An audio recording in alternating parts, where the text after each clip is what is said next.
A couple months ago, I watched Robert Eggers' Nosferatu. Like most Robert Eggers films, it was a fantastic period piece with some incredible horror, performance, and visuals. And after watching that movie, I was happy to see that it was a success and got a lot of people talking about vampires again. I have a real soft spot for classic movie monsters. Zombies, werewolves and wolfmen, vampires, they're all great. And to see a film inject horror back into these creatures after years of rom-coms and comedies was really nice. I'm not trying to diss those other projects, by the way. I fucking love What We Do in the Shadows. But watching this movie got me thinking back to about a year ago when another vampire film that didn't pull its punches hit the screens. A film that was kind of like if Nosferatu met Megan, met WWE, met Deadpool. I'm talking about Abigail. Abigail was made by Radio Silence, the team behind a shit ton of good modern horror comedies featuring a dancing vampire and a relatively stacked cast. So, in honor of a vampire's recent resurgence, I thought I'd take a look back at this film almost a year later. My name is Zoe with an E. I'm taking this fucking jacket off, and this is Abigail. The film opens on a young girl dancing, as a group of people dressed entirely in black get ready to pull off some kind of heist. Once the girl is finished performing, she hops into this nice-ass car with a nice-ass tracker slapped on. The crew follow her, as it turns out the thing they're heisting is this little girl, and honestly this whole opening sequence scares the shit out of me. Could that lighting be better focused? Hold up. Is that better? I feel like that's better. That looks better. We're fixing this live. We watch as these grown adults straight up kidnap this little girl, and her screaming and struggling is so convincing, like, it's hard to not feel dirty as all hell watching this. It doesn't help that they're being uncomfortably casual about the whole thing. Joe, would you rather have unlimited bacon, but no more video games?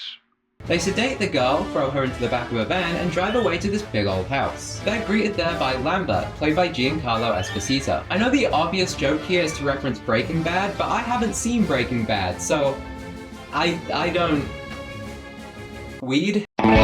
Lambert welcomes them all in, gives them a place to store the girl, and tells them that this is where they'll spend the next 24 hours. Once the 24 hours is up, someone will come to collect the girl, and they'll all get their cut on the job. He also gives them all code names, since giving their actual names is a little too risky. So let me introduce you to Joey, played by Melissa Barrera, Frank, played by Dan Stevens, Sammy, played by Catherine Newton, Peter, played by Kevin Durand, Rickles, played by William Catlett, and Dean, played by the late Angus Cloud. Rest in peace. Joey is the medic, Frank is the leader, Sammy is the hacker, Peter is the muscle, Rickles is the gunman, and Dean is the getaway driver. Together, they're the Rat Pack.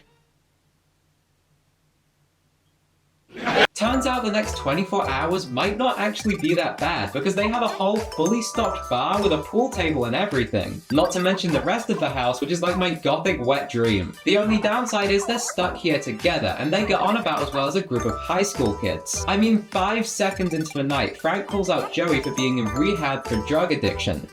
To, like, assert dominance or some shit? Joey goes up to check on the little girl, where we get her name for the first time. This is Abigail, played by Alicia Wire. I really hope I'm pronouncing that right. I'm gonna sing her praises a lot throughout this video. You'll see why a little later on, but I think it's more than justified. Considering she was only 13 years old when they filmed this, she is fucking fantastic. I mean, she is the standout actor of the movie, which is saying a lot for a child actor, when most of the time you have better luck with a plank of wood and a Sharpie. Abigail warns Joey that kidnapping her was a mistake because her father is a very dangerous man, rattling Joey quite a bit. She goes downstairs to warn Frank, but he blows her off because he's the fucking worst, but secretly he goes upstairs to check on Abigail himself, without knowing that Joey took off her blindfold. So now Abigail knows what he looks like, and through his interrogation he finds out that that is a very bad loose end to be caught up in, since it turns out that her father is Christophe Lazar, a very infamous hitman who wouldn't take kindly to someone, say, kidnapping his daughter.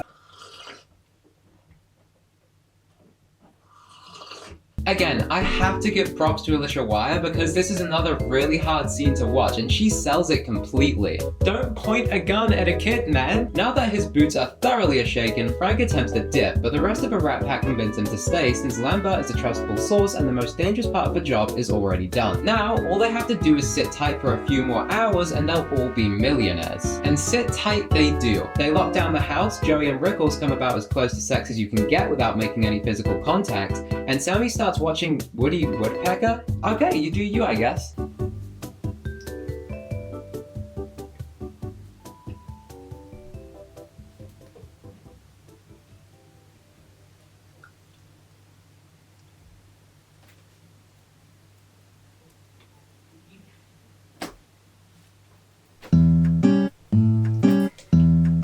Side note, I've spoken in the past about how much I really love seeing Catherine Newton and stuff, and I really love how much of a horror girl she's becoming. Between this, Freaky, and Lisa Frankenstein, she's really made a home for herself in the genre, and I love that for her. Especially when she looks like she just finished a Hot Topic speedrun, like, damn. And I've had a lot of fun playing this role because she's got all these tattoos on, like, even a neck tat. Come on.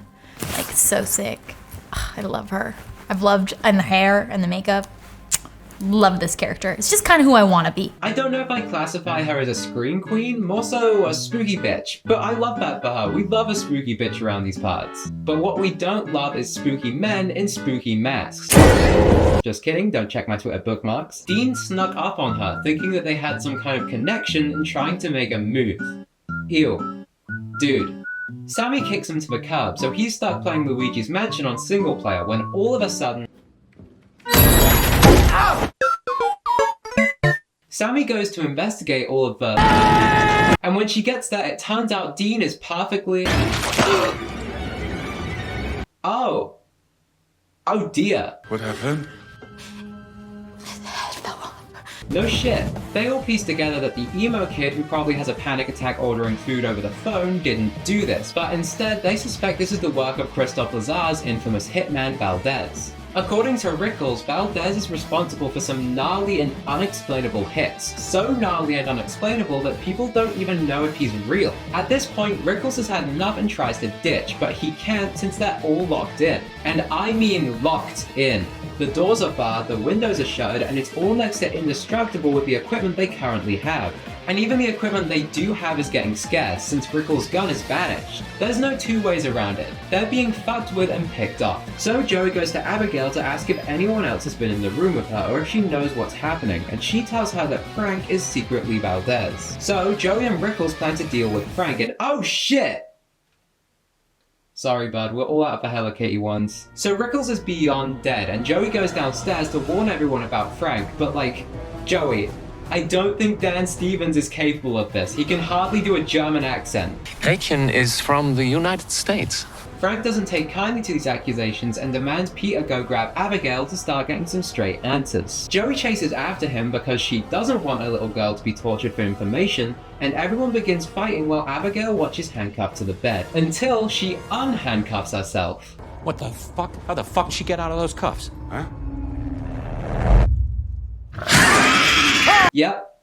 She's a fucking vampire. Okay, let's take a minute to digest. I really love this twist for the movie. Having a vampire film focus on a younger vampire as its main villain is a really cool idea. I'm surprised I haven't seen it done more often. The film also doesn't give it away immediately. In fact, it spends the first 50 minutes building up to this twist. The whole Valdez thing, that's actually Abigail, and this whole job is actually a ruse to make gathering prey more easy and fun for her. Honestly, this is a really fun idea.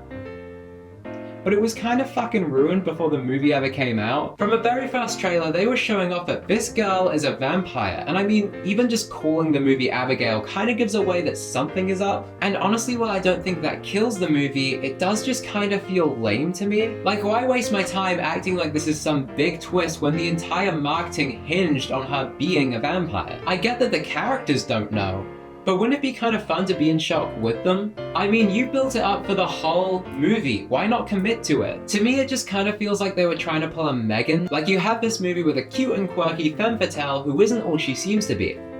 And she dances. And look, I love that. I love this new wave of killer queens. But I think you could have still had that Megan moment while keeping the twist hidden. Like, I can definitely see a version of this film's marketing where it places its focus on the first half of the film, following these crooks kidnapping a little girl. Why? They don't know, they're just doing what they're told for money. But things get weird when they're locked in the house and everyone starts getting picked off. I'm sure that people would go in suspecting that there's something up with the girl, but the fact that she's a vampire would still be a great rug pull. This isn't an isolated incident either. Most recently, Companion did the same thing. They really marketed the crap out of Sophie Thatcher's character being a robot, but in the movie it's treated as a big twist with some really solid build-up beforehand. And again, just imagine going into these films without knowing she's a robot or knowing she's a vampire. It would be such a great reveal right there in the theater. I don't know, it just feels a little cheap to me. Like, I know the twist already. Don't act like I don't. But now that I've gotten that out of my system, holy shit, she's a vampire. Immediately she pounces onto Peter and Frank shoots her off, which doesn't even work, by the way. She Michael Myers is right back up with a smile on her face, the little gremlin. And when she starts out by tagging a gunshot to the head and taking on the biggest guy in the room, that's a bad sign, dude. Everyone flees and locks her in the room, giving them enough time to come to terms with the fact that they just kidnapped a whole-ass vampire. Plus, they're locked in here with her. Plus, she's clearly smart enough to manipulate all of them, so time to start drafting up those wills. At this point, Frank, Peter, and Sammy all plan to take on Abigail, thinking they can take her in a fight. Meanwhile, Joey thinks this is fucking stupid and sits out. So, armed with stakes, garlic, and an itty-bitty cross, they rush Abigail, only to find her dancing with Dean's headless body. Holy shit. And we've got to talk about this scene because, oh my god. Throughout this scene, Abigail just beats the ever-loving shit out of everyone. Like, they don't even stand a morsel of a chance. And while this scene is a lot of fun, it's also stupidly efficient. While beating the shit out of everyone, the film shows us that crosses and garlic don't affect her, but it leaves wooden stakes somewhat ambiguous since Abigail is able to deflect any strikes made with them, never actually being stabbed with one. I really love when scenes are able to do this. On the surface, they seem fun and simple, but when you start to think about it, they establish a lot about the movie's lore in an easily digestible way that you wouldn't even notice. We also got to kind of learn the lore and the rules of our movie with the characters as they figure it out, so it's not like we really wanted to make sure we didn't have like a big rule dump. An exposition. Yeah, a big expositional scene where then you work from there. It's the kind of thing that I tried to think about when writing and storyboarding, and it's done to a T here. But taking off the pretentious film student hat for a moment, this scene is fucking awesome. She beats the shit out of Sammy, turns Peter into a human pincushion using his little cross necklace, and straight up stabs Frank in the leg with a wooden stake. This is great. But ultimately she lets them all go once they realize just how outclassed they are. They all retreat to Joey, who patches them all up in the smuggest way possible. While tending to their boo-boos, Joey explains that the sedative they used on her earlier worked for real, and that they don't actually have to beat her, they just have to subdue her long enough to sedate her. Then they can lock her up and figure out what to do from there. So they all split up and start searching the house for Abigail, ready to give Joey the signal when they need her to swing by with the sedative. While searching, however, Sammy falls straight into a big old pit of bodies.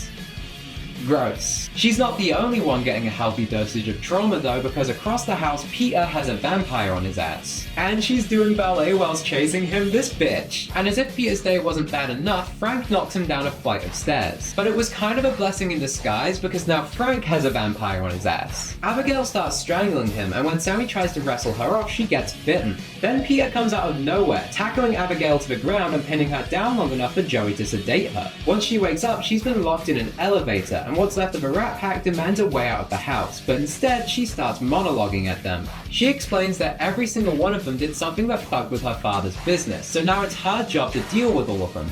All while getting some fresh prey to fuck around with. And this is where I really want to praise Alicia Wire because fucking hell. Not only did she deliver a long-ass monologue convincingly, not only does she play a scared little girl to the point it was hard to watch at times, but she also plays the role of Abigail spectacularly. Getting to transfer myself into a vampire was like a completely different, mindset, and you have to go in, like, you're not just changing to a different person, changing to a different, species into a vampire. So I really just, when I had those scenes where I'm killing everyone and I'm enjoying it, I just had to really get into it. And especially all the teeth I get to put in and the contacts as well and all the blood, it's a completely different person.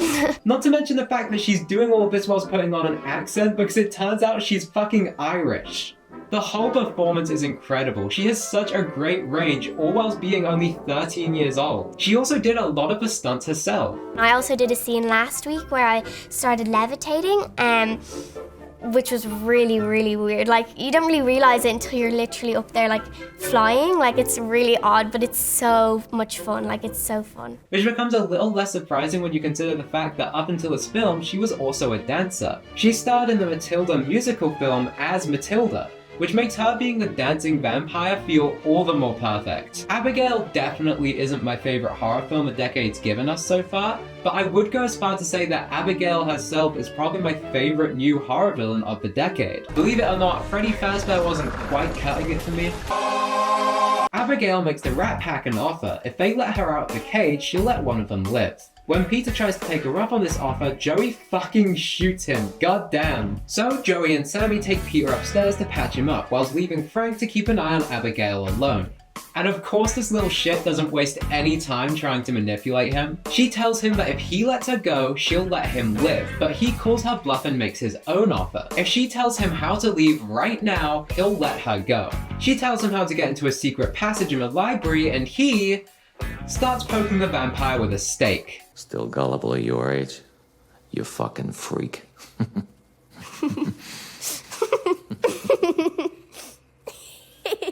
What's so fucking funny? Well, turns out Abigail could have escaped this whole time and she just chose not to, and I really love this characterization. For most of the movie, she just isn't taking this seriously at all. Like, she knows she has the upper hand here. I mean, she does ballet and plays music whilst chasing these people who are literally fearing for their lives. I love it. This is one of my favorite ways to make a villain instantly terrifying, by showing just how little they care, simply because compared to the protagonist, they're infinitely more powerful. Homelander, Omni-Man, Thor. Anytime you make an overpowered villain whose only real restraints are their own self-imposed rules, you have a truly tense dynamic. Homelander doesn't snap because he's too reliant on other people's validation. Omni-Man doesn't just beat everyone into submission because he wanted to give peace a whirl, and when that doesn't work out...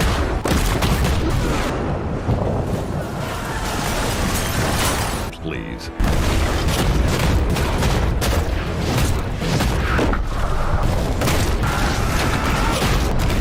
You wanna die? Thor brings Kratos back to life after killing him because he wants a better fight, and Abigail doesn't just kill everyone because she's fucking bored. She's centuries old. She's killed thousands at this point. It's lost any and all significance to her. And when your victims couldn't possibly stand a chance against you, why not make it a game? It also works really well in instantly adding depth to your villain. Homelander is emotionally stunted, Omni-Man is tired of killing, Thor lives for the fight, and Abigail is a little shit. Honestly, I just really enjoy this trope. Before Abigail can dig into her Frank smoothie, Joey comes to the rescue, cracking a window open and letting a ton of sunlight in, which makes Abigail's arm explode. Jesus fucking Christ, this movie is brutal. And even though it begins growing back, it doesn't look pleasant at all. Like, she's clearly in pain and it looks gnarly. I don't even know if I can show it. I really love how this movie depicts vampirism with a healthy amount of downsides. There are pros and cons to this thing. It's not just cool powers, it's a fucking curse. Everyone retreats to a room chock full of sunlight, but it still isn't over. It's only a matter of time until it's night again, and then they're right back to being fucked. But luckily, Frank gets to try that secret passage Abigail told him about.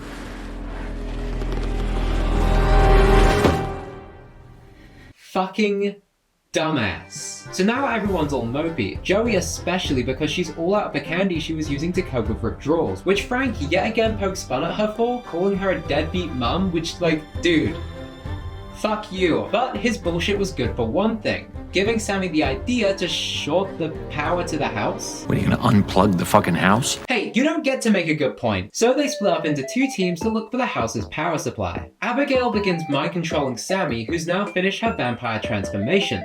So Abigail makes her tear into Peter's jugular, killing him. And then they do a dance routine.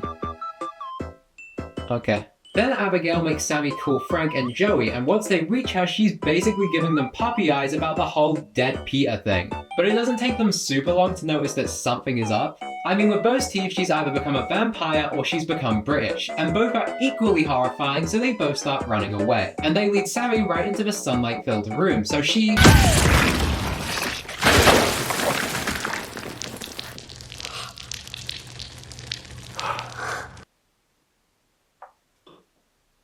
It just says no. This is such a cool effect, man, and they did this practically.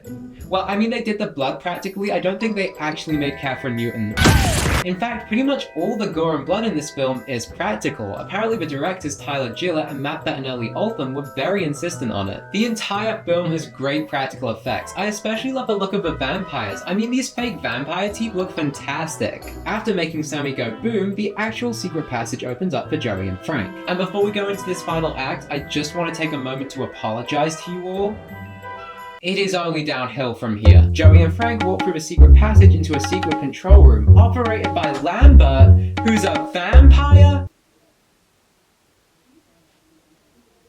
Plot twist, Lambert's been working for Abigail this whole time, but he's tired of following her commands, so he makes Frank an offer. He'll turn him into a vampire if he helps him overthrow Abigail and take over her and her father's business. Frank accepts his deal and turns. I actually really like this effect. But then he betrays Lambert, and then Abigail comes in and he drains her?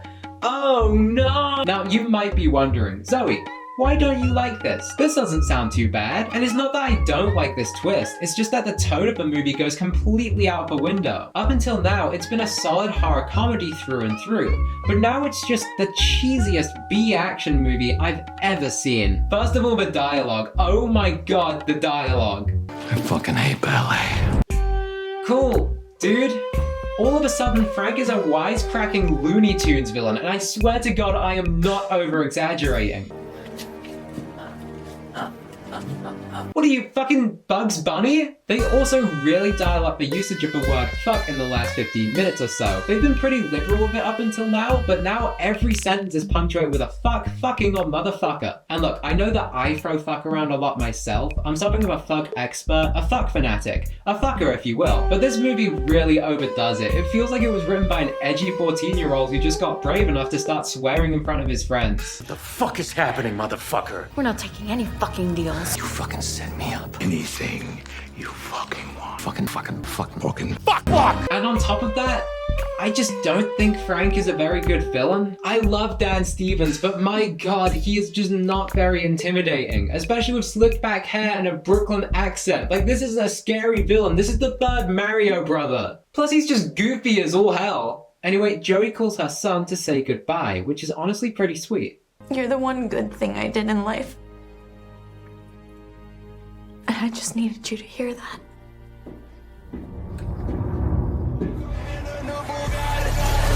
So Frank takes Joey and begins slamming her around, talking about turning her into a puppet and whatnot. Puppet.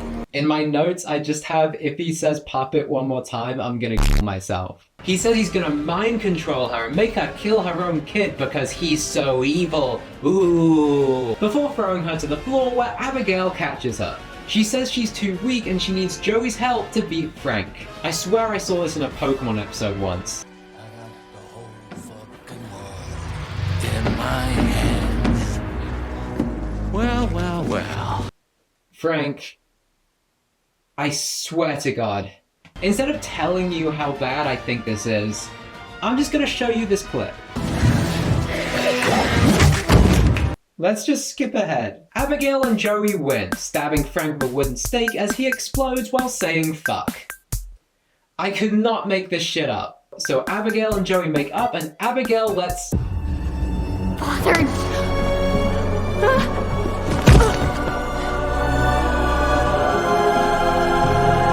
Who the fuck are you? Okay, so this is Abigail's father who basically comes in, threatens Joey, gets stopped by Abigail, and then tells Joey to leave. It says you're a bitch. What was even the point? The movie ended like 2 endings ago. So, Joey leaves, driving off into the sunset with a lollipop in her mouth and hip-hop in the background. Because she's so fucking cool, motherfucker. Fuck. So that was Abigail. It sure was. Okay, let me dial it back a minute. Despite the last 5 minutes of bitching, this is a good movie. Great practical effects, a unique premise, some really fun characters, and great comedy. When the humor hits, it hits. You go check the kitchen for garlic. Alone. Yes, alone. Yep. Debate is over. Decision made, okay? I got him. Sammy, Those are fucking onions. Not to mention Alicia Wire's standout performance as Abigail. This is such a charming film and a really refreshing take on a vampire movie. But unfortunately, the ending really takes a lot of the wind out of my sails. The movie goes from a fun and unique horror flick to a cheesy, edgy 14-year-old action movie. It really dragged at the end. I mean, my notes for the last 15 minutes were, they really love the word fuck, bro is a Marvel villain, with 2 crying emojis, and they killed him with the power of friendship. And while this does put a damper on the film, at least for me, I wouldn't say it ruins it. Again, for the most part, this is a fun and unique horror flick, and I can't emphasize enough how much I'd really only consider the last 10 to 20 minutes to be actually bad. So if you don't mind an ending that drags, or the ending didn't sound that bad to you, check the film out. While you do that, I'm gonna find out how many times they said the word fuck in this movie. Fucking fuck. Fucking fuck. Fuck. Fuck. What? Fuck. Fuck. Fuck. Fucking. Fuck. The fuck. Fucking. Fuck. Fucking. Motherfucker. Fucking Fuck.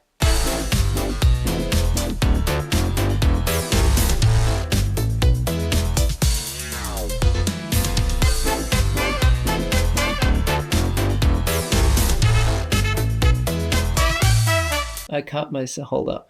I cut myself on my phone because my phone screen is cracked. Shit. It really hurts. That really hurts. That really hurts. That is... Ow. We have unicorn plasters, holy shit. Look at that, we got unicorn plasters. Oh my god, I had no clue that was in there. That is incredible. I've never been happier to accidentally cut myself. I am bleeding like a bitch, oh my god.